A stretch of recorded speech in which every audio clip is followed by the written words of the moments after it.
রাসূল আরবি সাল্লাল্লাহু আলাইহি সাল্লামের প্রেম ভালোবাসা নিয়ে আবু যর গিফারি রাদিয়াল্লাহু তাআলা আনহু গিফার অঞ্চল থেকে মক্কায় চলে আসছেন।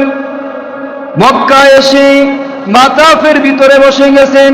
বসে বসে চিন্তা করে কখন সুন্দর চেহারাওয়ালা মানুষকে দেখব। এই চিন্তা করতে করতে হযরত আলী রাদিয়াল্লাহু তাআলা আনহু ওই দিক দিয়ে অতিক্রম করে যায়। সকালবেলা দেখে আবু যর গিফারি ওই স্থানে বসে রয়েছেন। সকালবেলা যখন দেখলেন বিকালবেলা আলী রাদিয়াল্লাহু তাআলা আনহু যখন বাড়ির থেকে ফেরার সময় দেখে ওই স্থানেই আবু যর গিফারি রাদিয়াল্লাহু তাআলা আনহু বসে আছেন। আবু যর গিফারি রাদিয়াল্লাহু তাআলা আনহু ওই স্থানে বসে আছেন। আলী রাদিয়াল্লাহু তাআলা আনহু গিফার রাদিয়াল্লাহু তাআলা আনহুকে ডাক দিয়া বলেন, ও তোমাকে তো মক্কায় নতুন নতুন লাগে, তুমি কি মক্কার ভিতরে নতুন নাকি? বলে হ্যাঁ নতুন। কয় তোমার বাড়ি কই? কয় আমার বাড়ি গিফার অঞ্চলে। কয় এখানে কেন আসছো? কয় আসছি একটা কারণে। কিছু বললো না, বলার না করার কারণে হযরত আলী রাদিয়াল্লাহু তাআলা আনহু বলে, সকালবেলায় তোমারে আমি এখানে দেখা গেছি বসে আছো, কিছু খাবার দাবার খাইছো কিনা? গিফার রাদিয়াল্লাহু তাআলা আনহু মাথা নাড়া দিয়া বলে, না আমি কোনো কিছু গ্রহণ করি নাই, খাবার খাই নাই, পানিও খাই নাই। আলী রাদিয়াল্লাহু তাআলা আনহু বলেন, তাহলে তুমি আমার বাড়ির মেহমান হও। হযরত গিফার রাদিয়াল্লাহু তাআলা আনহু বিশ্ব নবী সাল্লাল্লাহু আলাইহি সাল্লামের জামাতা আলী রাদিয়াল্লাহু তাআলা আনহুর বাড়ির মেহমান হয়ে গেলেন। মেহমানদারি করাইলেন। মেহমানদারি করে খাবার খেয়ে হযরত আবু যর গিফারি রাদিয়াল্লাহু তাআলা আনহু আবার ওই মাতাফি স্থান, যে স্থানে বসেছিল ওই স্থানে এসে আবার বসে গেছেন। ওই স্থানে বসে রয়েছেন। হযরত আলী রাদিয়াল্লাহু তাআলা আনহু পরের দিন সকালবেলা যাওয়ার সময় দেখে ওই স্থানে হযরত আবু যর গিফারি রাদিয়াল্লাহু তাআলা আনহু বসে রয়েছেন। যখন কাজ শেষে বিকালবেলা আবার ফেরার সময় দেখে আবু যর গিফারি রাদিয়াল্লাহু তাআলা আনহু ওই স্থানে বসে আছেন। ওই স্থানে বসে আছেন। হযরত আলী রাদিয়াল্লাহু তাআলা আনহু গিফারকে ডাক দিয়া বলে, এখনো যে তুমি এখানে বসে আছো, তুমি কি তোমার অঞ্চলে যাও নাই? হযরত গিফার রাদিয়াল্লাহু তাআলা আনহু বলে, না। কয় কিছু খাইছো? কয় না না কিছু খাই নাই। কয় তাহলে আজকেও তুমি আমার বাড়ির মেহমান হও। আলী রাদিয়াল্লাহু তাআলা আনহু দ্বিতীয় দিন আবার গিফার রাদিয়াল্লাহু তাআলা আনহুকে মেহমানদারি করার জন্য বাড়িতে নিয়ে গেলেন। শুরু লগ্নে মুসলমান, ইসলামের এক করুণ অবস্থা ছিল। এই সময় যখন মক্কার ভিতরে 100তে 100 আইন জারি করা হয়েছিল যে কোন মুসলমান, কোন কাফের মুহাম্মদের সন্ধান দিতে পারবে না। যেই মুহাম্মদের সন্ধান দিবে তাকেই কতল করা হবে। এই জন্য কেউ মুহাম্মদের সন্ধান দিত না। এবং কাফেরদের মধ্যে আবু জেহেল, আবু লাহাবরা ঘোষণা করে দিয়েছে, তোমরা কারো সাথে কথায় লিপ্ত হবে না, যাদেরকে চিনো না তাদের সাথেও কথায় লিপ্ত হবে না, কথায় লিপ্ত হয়ে গল্প করবা না। গল্প করতে করতে এক সময় মুহাম্মদের ঠিকানা তোমরা বলে দিবা। এই জন্য বলা হয়েছে যে মুহাম্মদের ঠিকানা বলে দিবে, তাকে হত্যা করা হবে। তখন মুসলমান, ইসলামের এক করুণ অবস্থা ছিল, নাজেহাল অবস্থা। তখন হযরত আবু যর গিফারি রাদিয়াল্লাহু তাআলা আনহু সেই গিফার অঞ্চল থেকে মক্কায় চলে আসলেন।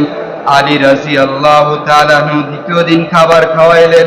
খাবার খাওয়ানোর পর আলী রাদিয়াল্লাহু তাআলা আনহু গিফারকে জিজ্ঞাসা করার সাহস পায় না যে কি কারণে মক্কায় আসছো? তোমার বাড়ি তো গিফার অঞ্চলে, গিফার থেকে কেন মক্কায় আসছো? এই কথা জিজ্ঞাসা করার সাহস আলী রাদিয়াল্লাহু তাআলা আনহু পায় না। তো ভয়ে ভয়ে আলী রাদিয়াল্লাহু তাআলা আনহু গিফার রাদিয়াল্লাহু তাআলা আনহুকে জিজ্ঞাসা করলেন, এ গিফার, এ আবু যর, তোমার বাড়ি সেই গিফার অঞ্চলে, গিফার অঞ্চল থেকে মক্কায় কেন আসছো? হযরত আবু যর গিফারী রাদিয়াল্লাহু তাআলা আনহু বলেন, আমি সেই গিফার অঞ্চল থেকে মক্কায় এই জন্য আসছি, আমি শুনেছি শেষ জামানায় এমন এক নবী আসবে, সে হবে সত্য নবী, সে হবে ন্যায়পরায়ণ নবী, সে হবে এমন নবী যার চেহারা দেখলে মন প্রাণ জোড়ায়া যাবে। তার চেহারা হবে চাঁদের ন্যায় নাকি, সে হবে নবী। এই জন্য আমি সেই নবীর সাক্ষাতের কারণে, সাক্ষাতের জন্য গিফার অঞ্চল থেকে মক্কায় আসছি। হযরত আবু যর গিফারী রাদিয়াল্লাহু তাআলা আনহু আলী রাদিয়াল্লাহু তাআলা আনহুকে ডাক দিয়া বলেন, ও আমার ভাই, তুমি কি আমার নবী মুহাম্মদ সাল্লাল্লাহু আলাইহি ওয়াসাল্লামের সন্ধান দিতে পারো কিনা? যখন এই কথা গিফার রাদিয়াল্লাহু তাআলা আনহু বললেন,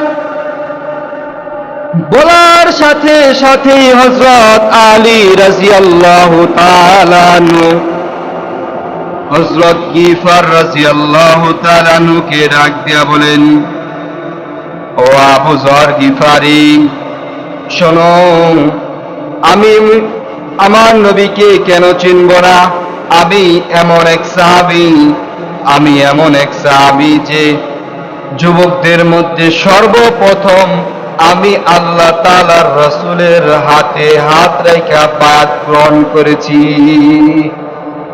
যুবকদের মধ্যে সর্বপ্রথম আমি আলী রাদিয়াল্লাহু তাআলা আনহু রাসূল সাল্লাল্লাহু আলাইহি ওয়াসাল্লামের হাতে হাত রেখে বায়াত গ্রহণ করেছি।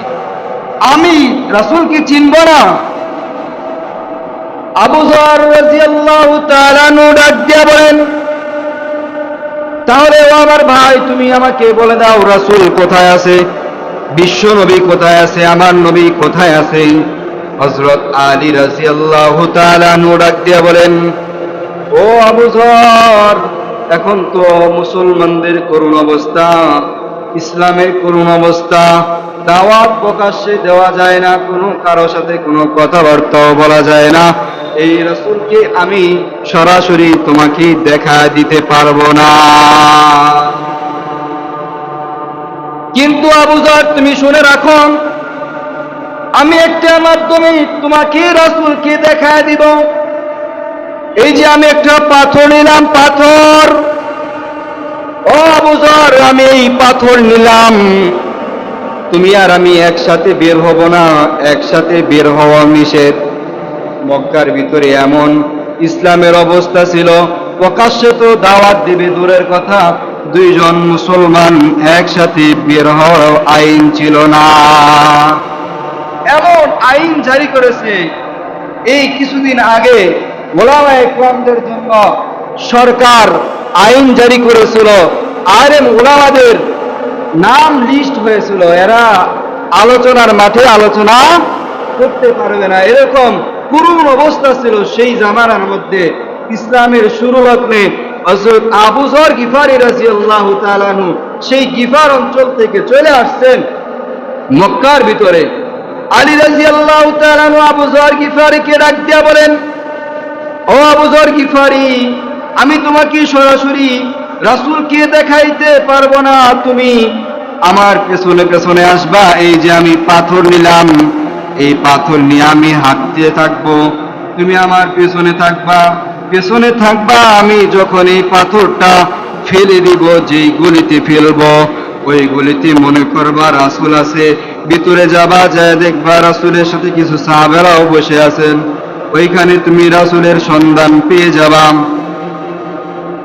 এই করুণ অবস্থার ভিতরে আলী রাদিয়াল্লাহু তাআলা আনহু পাথর নিয়ে বের হয়ে গেলেন। পিছনে আবু যর গিফারী রাদিয়াল্লাহু তাআলা আনহু মনে বড় আশা নিয়ে হাঁটতেছেন। হায় রে, রাসূল দেখতে কেমন, রাসূল দেখতে কেমন, রাসূলের চেহারা না কেমন হবে, এই মনে আকাঙ্ক্ষা নিয়ে হাঁটতেছে আলী রাদিয়াল্লাহু তাআলা আনহু সামনে হাঁটে, হযরত আবু যর গিফারি রাদিয়াল্লাহু তাআলা আনহু পেছনে পেছনে হাঁটে। দূরত্ব বজায় রেখে হাঁটতেছে। যেই গলি, যেই স্থানের ভিতরে আপনার আমার নবী বসে আছেন, ওই স্থানে এসে হযরত আলী রাদিয়াল্লাহু তাআলা আনহু তার হাতের পাথরটা ওই গলির ভিতরে ফেলে দিলেন। ফেলে দেওয়ার সাথে সাথে হযরত আবু যর গিফারি বুঝতে বাকি রইল না, এই গলিতেই আমার নবী হযরত মুহাম্মদ সাল্লাল্লাহু আলাইহি ওয়াসাল্লাম আছেন। তখন পর্যন্ত হযরত আবু যর গিফারি রাদিয়াল্লাহু তাআলা আনহু ইসলাম গ্রহণ করে নাই। ইসলাম গ্রহণ করার জন্য সেই গিফার অঞ্চল থেকে মক্কায় চলে আসছেন। প্রকাশ্যে তো মুসলমানরা তখন ইসলাম গ্রহণ করতে পারে নাই, যে কাফের বেঈমান মুশরিকরা ছিল তখন মক্কার ভিতরে আইন জারি করেছিল প্রকাশ্যে কেউ মুসলমান হতে পারবে না, এবং একজন আরেকজনের সাথে মুসলমান কথাও বলতে পারবে না, এবং মুহাম্মদ সাল্লাল্লাহু আলাইহি ওয়াসাল্লাম যেই স্থানে থাকে ওই স্থানও দেখায় দিতে পারবে না। হযরত আলী রাদিয়াল্লাহু তাআলা আনহু হাতের পাথরটা ওই গলির ভিতরে ফেলে দিলেন। ফেলে দেওয়ার সাথে সাথে আবু যর গিফারি রাদিয়াল্লাহু তাআলা আনহুর বুঝতে আর বাকি রইল না, এই গলিতে আমার নবী আছেন। হযরত আলী রাদিয়াল্লাহু তাআলা আনহু সামনে হেঁটে চলে গেলেন। হযরত আবু যর গিফারি রাদিয়াল্লাহু তাআলা আনহু ওই গলির ভিতরে চলে গেলেন। চলে যায় দেখেন একটা রুমের ভিতরে পর্দা লাগানো, পর্দা সরায়া দেখেন কিছু লোক বসা, এবং একজন লোক বসা সামনে যে চাঁদের থেকে উজ্জ্বল ঝলমল করতেছে। হযরত আবু যর গিফারি রাদিয়াল্লাহু তাআলা যখন পর্দা সরাইলেন, পর্দা সরানোর পর দেখলেন আপনার আমার নবী বসে আছেন। আপনার আমার নবীকে দেখে আবু যর গিফারি রাদিয়াল্লাহু তাআলা আনহু বলতে লাগলেন, ও কাফের বেঈমান মুশরিকের দল, তোরা যদি এই চেহারাওয়ালাকে দেখতি তাহলে কোনদিন এই চেহারাওয়ালা মিথ্যাবাদী বলে সাব্যস্ত করতি না। এই এমন সুন্দর চেহারা, চাঁদ যেখানে হার মেনে যাইতেছে, ওই চেহারাওয়ালা যদি তোরা দেখতি, কাফেরদেরকে সম্বোধন করে বলতেছে, ওই কাফের তোরা যদি এই মুহাম্মদকে দেখতি তাহলে তোরা ঈমান গ্রহণ করতি। এই মুহাম্মদ যেই চেহারা, নূরওয়ালা চেহারা, এই চেহারাওয়ালা মানুষ কখনো মিথ্যাবাদী হইতে পারে না, মিথ্যা কথা বলতে পারে না। এই কথা বলে আবু যর গিফারি রাদিয়াল্লাহু তাআলা আনহু ঘরের ভিতরে প্রবেশ করলেন। প্রবেশ করার পর রাসূল আরবি সাল্লাল্লাহু আলাইহি ওয়াসাল্লাম আপনার আমার নবী সামনে বসে গেছেন। বসে রাসূল সাল্লাল্লাহু আলাইহি ওয়াসাল্লাম তাকে জিজ্ঞাসা করলেন, তোমার নাম কি? বলে, আমার নাম আবু যর গিফারি। তোমার বাড়ি কোথায়? কয়, আমার বাড়ি গিফার অঞ্চলে, গিফার থেকে আসছি। কয়, কেন আসছো? কয়, আমি আসছি আপনার হাতে হাত রেখে মুসলমান হয়ে যাব। রাসূল মুহাম্মদ সাল্লাল্লাহু আলাইহি ওয়াসাল্লামের হাতে হাত রেখে আমি মুসলমান হয়ে যাব। মুসলমান হইতে গিফার অঞ্চল থেকে আসছি। এই জন্য বলছিলাম হেদায়েতের মালিক একমাত্র কে? হেদায়েতের মালিক একমাত্র আল্লাহ। যেই চাচা আবু তালেব আপনার আমার নবীর বিশ্ব নবী সাল্লাল্লাহু আলাইহি সাল্লামের সাথে সব সময় ছিল, ওই চাচা ইন্তেকালের সময় তার কপালে কালেমা নসিব হয় নাই। বারবার চাচার কাছে বসিয়া আপনার আমার নবী বলেন, চাচা একবারের জন্য পড়েন লা ইলাহা ইল্লাল্লাহ, লা ইলাহা ইল্লাল্লাহ মুহাম্মাদুর রাসূলুল্লাহ। চাচা বিভিন্ন ধরনের গল্প শোনায়, গল্প। এই জন্য বলা হয়েছে হেদায়েতের মালিক আল্লাহ। রাসূলকে বলা হয়েছে আপনি দাওয়াত দেওয়ার কাজ করেন, হেদায়েতের মালিক আপনি না। বারবার তশকিল করতেছে চাচাকে, আবু তালেবকে, আপনি লা ইলাহা ইল্লাল্লাহ পড়েন। চাচা বিভিন্ন ধরনের গল্প শোনায়। তুমি মুহাম্মদ সত্য, তোমার ধর্ম সত্য। এইভাবে চাচা বলে, কিন্তু কালেমা পড়ে না। কালেমা পড়ে না, এই জন্য চাচা বলতেছি শেষ বয়সে আমি যদি কালেমা পড়ি, তাহলে এই যে আবু লাহেব, উতবা, সাইবা সবাই আমার চতুর্দিকে বসা, তারা আমাকে ধিক্কার জানাবে যে আবু তরফ শেষমেশ ধর্মের সাথে বিশ্বাসঘাতকতা করেছে। কালেমা আমি পড়তে পারবো না,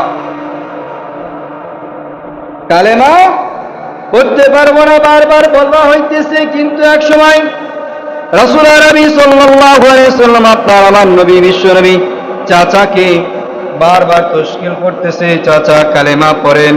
কালেমা পড়ে না। এই অবস্থায় আজরাইল আলাইহিস সালাতু ওয়াস সালাম হযরত আবু তালেবের জানটা বের করে নিয়ে গেছেন। সাথে সাথে দুনিয়া থেকে আবু তালেব বিদায় হয়ে গেছে। বিদায় হয়ে যাওয়ার সাথে সাথে আপনার আমার নবী, বিশ্ব নবী সাল্লাল্লাহু আলাইহি সাল্লাম কান্না করে বলতেছে, চাচা আপনি যদি একবারের জন্য কালেমা পড়তেন, তাহলে আমি মুহাম্মদ আপনাকে ছাড়া ওই জান্নাতে যাইতাম না। চাচা আপনি যদি একবার কালেমা পড়তেন, তাহলে আপনাকে রেখে আমি জান্নাতে যাইতাম না। এই কথা বলতেছে আর কান্না করতেছে। তখন আল্লাহ তাআলা আয়াত নাযিল করলেন, জিবরাইল আলাইহিস সালাতু ওয়াস সালামকে পাঠিয়ে দিলেন। জিবরাইল আলাইহিস সালাতু ওয়াস সালাম আসিয়া বলেন, ইন্নাকা লা তাহদি মান আহবাবতা ওয়ালাকিন্নাল্লাহা ইয়াহদি মান ইয়াশা ওয়া হুয়া আ'লামু বিল মুহতাদিন। ও রাসূল, আল্লাহ তাআলা বলছেন হেদায়েতের মালিক একমাত্র আল্লাহ। হেদায়েত করার দায়িত্ব আপনার না, আপনি দাওয়াত দেন, আপনার কাজ হলো দাওয়াত দেওয়া, আর হেদায়েতের মালিক আমার আল্লাহ। এই জন্য বলা হয়েছে হেদায়েতের মালিক আল্লাহ, যে রাসূল সাল্লাল্লাহু আলাইহি সাল্লামের কাছে থেকে, চাচা রাসূল সাল্লাল্লাহু আলাইহি সাল্লামের কাছে ছিল না, যে কাছে থাকা সত্ত্বেও কালেমা নসিব হয় নাই, কিন্তু আল্লাহ রাব্বুল আলামিন যার কপালে হেদায়েত রাখছেন, গিফার অঞ্চল থেকে আবু যর গিফারিকে মক্কায় পাঠায়া রাসূলের হাতে বায়াত গ্রহণ করাইছে। কথা বলেন ঠিক? এই জন্য বলা হয়েছে হিদায়াতের মালিক আল্লাহ। চাচা আবু তালেব রাসূল সাল্লাল্লাহু আলাইহি সাল্লামের এত কাছের থাকা থেকেও আপনার আমার নবীর হাতে হাত রেখে বায়াত গ্রহণ করতে পারে নাই। আপনার আমার রাসূল সাল্লাল্লাহু আলাইহি সাল্লামের ওই কালেমা পড়তে পারে নাই। কিন্তু গিফার অঞ্চল থেকে হযরত আবু যর গিফারিকে আল্লাহ তাআলা কালেমাকে উন্মোচন করার জন্য, কালেমা গ্রহণ করার জন্য আবু যরকে গিফার অঞ্চল থেকে মক্কায় নিয়ে আসছেন। এবং রাসূল সাল্লাল্লাহু আলাইহি সাল্লামের দরবারে আসিয়া আবু যর গিফারি রাদিয়াল্লাহু তাআলা আনহু যখন ঘরের ভিতরে ঢুকলেন, ওই যে বললাম ঘরের ভিতরে ঢুকলেন, পর্দা খুলে দেখলেন সূর্যের মতো, চাঁদের মতো একজন লোক বসা আছে। তাকে দেখিয়া বলে, মক্কার মুসলমান, মক্কার কাফেররা, তোমরা যদি এই লোককে দেখতা, তাহলে কোনোদিন তোমরা এর বিরোধিতা করতা না। এর ধর্ম সত্য, এ কখনো মিথ্যা কথা বলতে পারে না। আবু যর গিফারি রাসূল সাল্লাল্লাহু আলাইহি সাল্লামের হাতে হাত রেখে বায়াত গ্রহণ করলেন। বায়াত গ্রহণ করার পর রাসূল সাল্লাল্লাহু আলাইহি সাল্লাম আবু যরকে ডাক দিয়া বলেন, আবু যর, মুসলমানদের করুণ অবস্থা প্রকাশ্যে দেওয়া যায় না। তুমি মুসলমান হয়েছো, তুমি এটা গোপন রাখবা, কোনো প্রকাশ করবা না। এই কথা রাসূল আরবি সাল্লাল্লাহু আলাইহি সাল্লাম বলে দিলেন। বলে দেওয়ার পর হযরত আবু যর গিফারি রাদিয়াল্লাহু তাআলা আনহু কাবা শরীফের ভিতরে যখন চক্কর ঘুরতেছেন, তওয়াফ করতেছেন, তওয়াফ করতে আবু যর তার ঈমানি আলোচনা, ঈমানি নূর দিয়া বলতে লাগলেন, আশহাদু আল্লা ইলাহা ইল্লাল্লাহ, আশহাদু আল্লা ইলাহা ইল্লাল্লাহ, আশহাদু আল্লা ইলাহা ইল্লাল্লাহ। আবু যর গিফারি রাদিয়াল্লাহু তাআলা আনহু যখন এই কথা বললেন, বলার সাথে সাথে যখন কোন ব্যক্তি মৌমাছির বাসায় যখন ঢিল মারে, ডিল মারার পর যেইভাবে মৌমাছি ছুটে ওইভাবে আই কাফের মুশরিকরা ছুটতে লাগলো। কে আশহাদু আল্লাহ ইলাহা ইল্লাল্লাহ বলল, কে বলল আশহাদু আল্লাহ ইলাহা ইল্লাল্লাহ। আবু যর গিফারিকে চারদিক দিয়ে ঘিরে ফেললো এবং আবু যরকে আঘাত করতে লাগলো। আবু যর আঘাত খাইতে লাগলেন। কিছুক্ষণের ভিতরে হযরত আব্বাস রাদিয়াল্লাহু তাআলা আনহু আসিয়া বলেন, ও মক্কার কাফের বেঈমান মুশরিকরা, তোমরা কার গায়ে হাত তুলছো জানি? এ হলো গিফার অঞ্চলের লোক। তোমরা তো সিরিয়াতে ব্যবসার উদ্দেশ্যে যাও, সিরিয়া যাওয়ার সময় তোমরা ওই গিফার অঞ্চলের উপর দিয়া যাও, যখন যাবা হাড় গুড় ঠিক থাকবে না, সব ভেঙে ঘোরাঘোরা করে দিবে। গিফার অঞ্চলের মানুষের গায়ে তোমরা হাত উঠাইছো। হযরত আবু যর গিফারি রাদিয়াল্লাহু তাআলা আনহু ক্রমে ক্রমে মায়ের খাইতে লাগলেন। যখন আব্বাস রাদিয়াল্লাহু তাআলা আনহু কথা বললেন, হযরত আব্বাস বলার সাথে সাথে ওই স্থানে আবু লাহাব, উতবা, সাইবারা ছিল। সকলেই বললেন, এই ওকে সবাই ছেড়ে দাও। সবাই তাকে ছেড়ে দিল। ছেড়ে দেওয়ার পর দ্বিতীয় দিন হযরত আবু যর গিফারি রাদিয়াল্লাহু তাআলা আনহু মক্কার ওই চত্বরে ঘুরতেছে, তওয়াফ করতেছে। তওয়াফ করতে করতে এক সময় এই ঈমানি শক্তি দিয়া বলতে লাগলেন, আশহাদু আল্লা ইলাহা ইল্লাল্লাহ, আশহাদু আল্লা ইলাহা ইল্লাল্লাহ। আবার যখন বলতে লাগলেন, কাফের বেঈমান মুশরিকরা আবু যর গিফারিকে আবার আঘাত করতে লাগলেন। এক সময় তাকে যখন ছেড়ে দেওয়া হলো, রাসূল সাল্লাল্লাহু আলাইহি সাল্লামের দরবারে আবু যর গিফারি রাদিয়াল্লাহু তাআলা চলে আসলেন। রাসূল আরবি সাল্লাল্লাহু আলাইহি সাল্লামের দরবারে যখন আবু যর আসেন, আল্লাহর নবী বিশ্ব নবী সাল্লাল্লাহু আলাইহি ওয়াসাল্লাম ডাক দেয়া বলেন, আবু যর, তোমাকে তো বললাম তুমি যে ইসলাম গ্রহণ করেছো, মুসলমান হয়েছো, এটা তোমাকে গোপন রাখতে বলেছিলাম, তুমি কেন গোপন রাখো নাই? আবু যর গিফারি রাদিয়াল্লাহু তাআলা উত্তর দেয়, হে আল্লাহর নবী, আমি যে ইসলাম গ্রহণ করেছি, আমি যে ঈমান গ্রহণ করেছি, এই ঈমানের শক্তিতে আমি আশহাদু আল্লাহ ইলাহা ইল্লাল্লাহ, আশহাদু আল্লাহ ইলাহা ইল্লাল্লাহ, আশহাদু আল্লাহ ইলাহা ইল্লাল্লাহ বলে চিৎকার মেরেছি। এই জন্য বলা হয়েছে হেদায়েতের মালিক আল্লাহ, আল্লাহ রাব্বুল আলামিন সেই গিফার অঞ্চল থেকে মক্কায় আনিয়া হযরত আবু যর গিফারি রাদিয়াল্লাহু তাআলা আনহুকে মুসলমান বানাইলেন, ঈমান গ্রহণ করাইলেন এবং রাসূল সাল্লাল্লাহু আলাইহি ওয়াসাল্লামের খাদেম বানায় দিলেন। কোন কারণে বানাইলেন? আল্লাহ রাব্বুল আলামিন বলেন যে ইন্নাকা লা তাহদি মান আহবাবতা ওয়ালাকিন্নাল্লাহ ইয়াহদি মান ইয়াশা। রাসূল আরবি সাল্লাল্লাহু আলাইহি ওয়াসাল্লাম যখন চাচার মৃত্যু হয়ে গেল, মৃত্যু হওয়ার পর রাসূল আরবি সাল্লাল্লাহু আলাইহি ওয়াসাল্লাম যখন কান্না করতেছিলেন, কান্নার সময় রাসূল আরবি সাল্লাল্লাহু আলাইহি ওয়াসাল্লাম ডাক দিয়ে বলেন যে চাচা, আপনি যদি একবার কালেমা পড়তেন তাহলে আমি আপনাকে নিয়েই জান্নাতে যাইতাম। আপনি একবার কালেমা পড়লেন না আর কান্না করতেছেন, তখন সাথে সাথে আল্লাহ রাব্বুল আলামিন জিবরাইল আলাইহিস সালাতু ওয়াস সালামকে পাঠিয়ে দিলেন। পাঠিয়ে দিয়া জিবরাইল আলাইহিস সালাতু ওয়াস সালাম আসিয়া বলেন, আল্লাহর নবী কান্না করবেন না, হেদায়েতের মালিক আল্লাহ, আপনি হেদায়েত করতে পারবেন না, আপনার হাতে কোনো হেদায়েত নাই, আপনার কাজ হলো দাওয়াত দেওয়া, আপনার কাজ দাওয়াত দেওয়া। মানুষ কবুল করলে করবে, না করলে নাই, তাকে হেদায়েত করার দায়িত্ব আপনার না, হেদায়েতের মালিক আল্লাহ। আপনার কাজ আপনি দাওয়াত দেয়া দেন।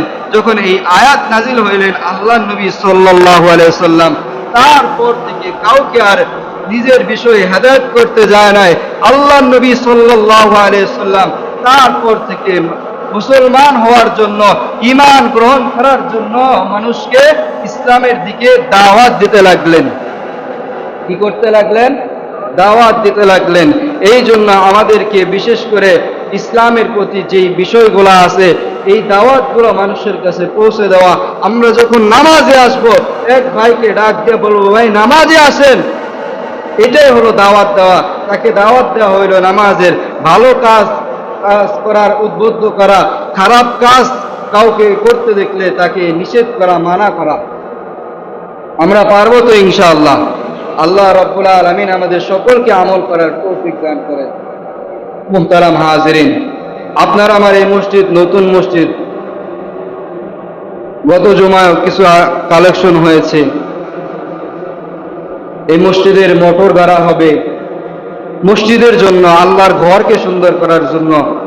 এমন কোন ব্যক্তি আছে যে হুজুর আমার মা নাই, আমার বাবা নাই, আমি তাদের কবরের শান্তির জন্য, আল্লাহর ঘরকে সুন্দর করার জন্য, মসজিদকে সুন্দর করার জন্য, মসজিদে পানির ব্যবস্থা করার জন্য 1000 টাকা দিলাম। হুজুর আমার মা নাই, আমার বাবা নাই, আমার মা বাবার জন্য একটু দোয়া করে দিন। ইনশাআল্লাহ দোয়া করা হবে। একটু বলি, 1000 টাকা আল্লাহর ঘরকে সুন্দর করার জন্য। এই কত দালান কোটা, কত টাকার মালিক আমরা।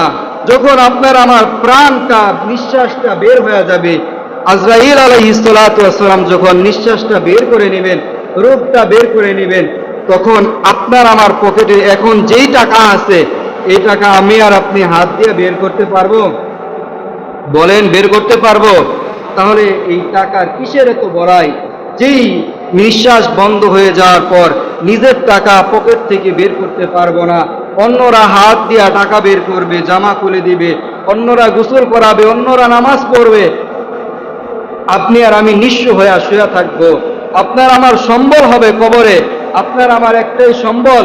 রাসূল আরবি সাল্লাল্লাহু আলাইহি সাল্লাম হাদিসের ভিতরে বলেন, মানুষ মারা যাওয়ার পর তার 3টা আমল কবর পর্যন্ত পৌঁছে। 1 নাম্বার সদগায়ে জারিয়া। আর সদগায়ে জারিয়ার ব্যাখ্যার ভিতরে মুফাসসিরে কেরামগণ, বড় বড় উলামায়ে কেরামগণ লেখেন, সর্বপ্রথম হচ্ছে মসজিদ। যে মসজিদে দান করলো, মসজিদ যতদিন পর্যন্ত থাকবে। একা একা তো মসজিদ বানানো সম্ভব না। আপনার দানে একটা মসজিদের ইট হলো, ফ্যান হলো, লাইট হলো, মসজিদের উন্নয়নমূলক কাজ হলো, যতদিন পর্যন্ত এই মসজিদ থাকবে ততদিন পর্যন্ত আপনার আমার কবরে এই সদকায়ে জারিয়ার আমল যাইতেই থাকবে, যাইতেই থাকবে। এই জন্য সদকায়ে জারিয়ার আমল দুনিয়াতে রেখে যাওয়ার জন্য, আল্লাহর ঘরকে সুন্দর করার জন্য 1000 টাকা। একটু কষ্ট করে বলি, 1000 টাকা আমি মসজিদে দান করলাম।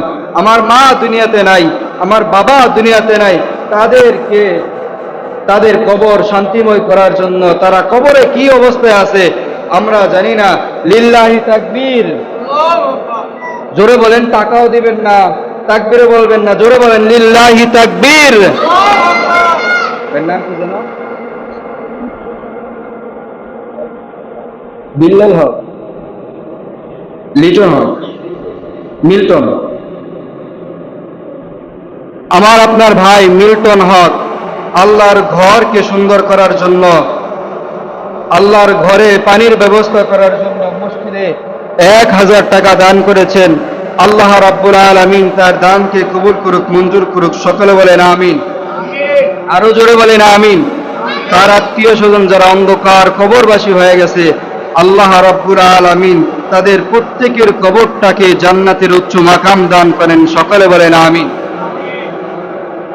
আর কেউ থাকলে বলি যে আমি, আমার মা নাই দুনিয়াতে, যে মা আপনাকে 10 মাস 10 দিন পেটে ধরলো, ওই মা কবরে কি হালতে আছে, তাদের কবরে একটু সওয়াব পৌঁছানোর জন্য আমরা কি এই কাজটা করতে পারি না? সদকায়ে জারিয়ার আমল সারা জিন্দেগি ভর কবরে যাইতেই থাকবে, যাইতেই থাকবে। একটু কষ্ট করে বলি যে এই ধন দৌলত আপনার আমার থাকবে না। ওরে মন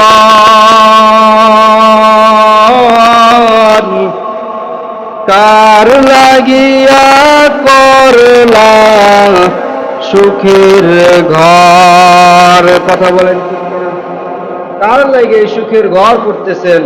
আপনার আমার মরণ হওয়ার সাথে সাথেই বেডরুম থেকে বের করে দিবে। স্ত্রীকে যদি বলা হয় তোমার এই বেডরুমে তোমার স্বামীর দাফন করা হোক, স্ত্রী বলবে না না, মরা মানুষের সাথে কেউ কি থাকে নাকি? এই জায়গায় কি কবর দেওয়ার সময় নাকি, কবর দেওয়ার স্থান নাকি? তাকে তাড়াতাড়ি কবরস্থানে দাফন করে আসেন। আপনার আপন যে মা আছে সেই মাও আপনাকে রাখতে পারবে না। আপনার আমার যেই সন্তানাদি আছে তারাও আপনাকে রাখতে পারবে না। ওই অন্ধকার কবরে রাখতেই হবে।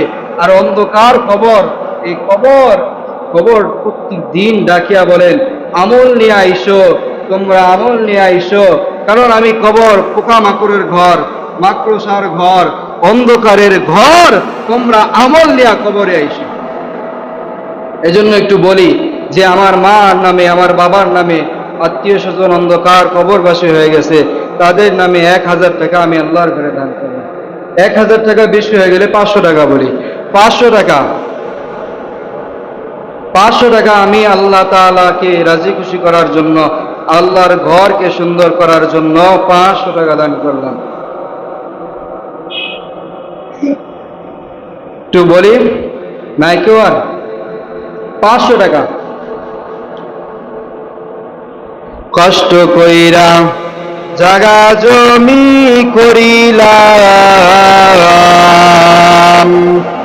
খালি হাতে কবর দেশে চলিলাম। কষ্ট করে আপনি এই জায়গা জমিন করতেছেন, এই ঘর অট্টালিকা বাড়ি, কিন্তু যাওয়ার সময় আপনার আমার হাত খালি।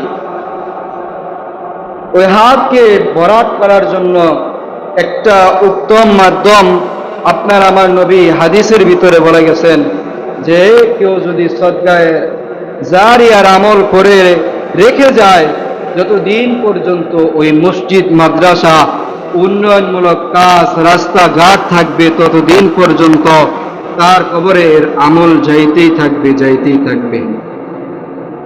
500 টাকা বলি।